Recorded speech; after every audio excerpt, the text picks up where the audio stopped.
team नाल जो bread खांदे ने कि भुल गए किसानां दे खेतां चों जांदे ने जीने रोटी दित्ती ਅਸੀਂ ਵਕਤ ਪਾ ਦਿਆਂਗੇ ਜ਼ਾਲਮ ਸਰਕਾਰਾਂ ਨੂੰ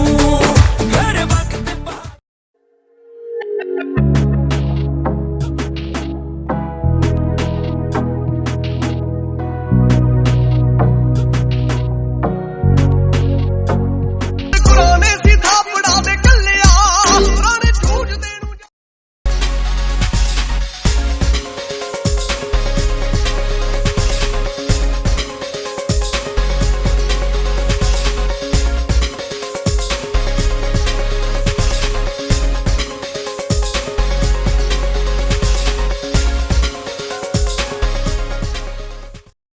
ਜਿਨ੍ਹਾਂ ਨੂੰ ਸੀ ਉੱਡਦਾ ਪੰਜਾਬ ਦੱਸਦੀ ਉਹਨਾਂ ਦਿੱਲੀ ਵਿੱਚ ਪਾਤੇ ਇੱਕ ਸ਼ਹਿਰੇ ਸੁੱਕਣੇ ਜਿਨ੍ਹਾਂ ਨੂੰ ਸੀ ਉੱਡਦਿਆਂ ਵਾਰਸਾਂ ਨੂੰ ਮਿੱਟੀ ਲਈ ਖਲੋਣਾ ਪੈਂਦਾ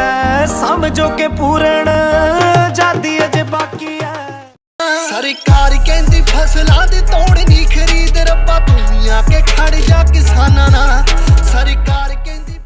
ਬਰਾਜਾਂ ਪਿੱਛੇ ਬੈਰੀਗੇਟ ਪਾਏ ਹੋਏ ਨੇ ਜੱਟ ਨਹੀਂ ਪੰਜਾਬੋਂ ਇਹ ਆਏ ਹੋਏ ਨੇ ਉਹ ਵਿਕ ਗਿਆ ਭਾਵੇਂ ਇੰਡੀਆ ਦਾ ਮੀਡੀਆ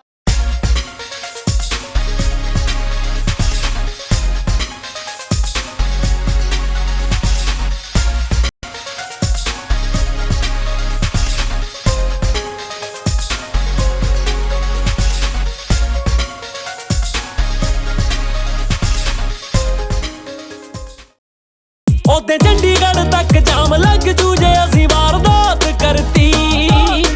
ਉਹਦੇ ਚੰਡੀਗੜ੍ਹ ਤੱਕ ਜਾਮ ਹੱਕ ਖੋ ਕੇ ਲੈਣੇ ਆ ਇੱਥੇ ਮੰਗਿਆ ਤੋਂ ਨਹੀਂ ਮਿਲਣੇ 50 ਸਾਲਾਂ ਮਗਰੋਂ ਆਉਂਦੇ ਠੱਗਵਨ ਸਬਨੇ ਸੜਕਾਂ ਤੇ ਰੁਲ ਪੈਂਦੀ ਆ ਫਿਰ ਤੱਕ ਚੈਂਪੀਅਨ ਚੰਗਾ ਫਿਰ ਅਗਲੀ ਵਾਰੀ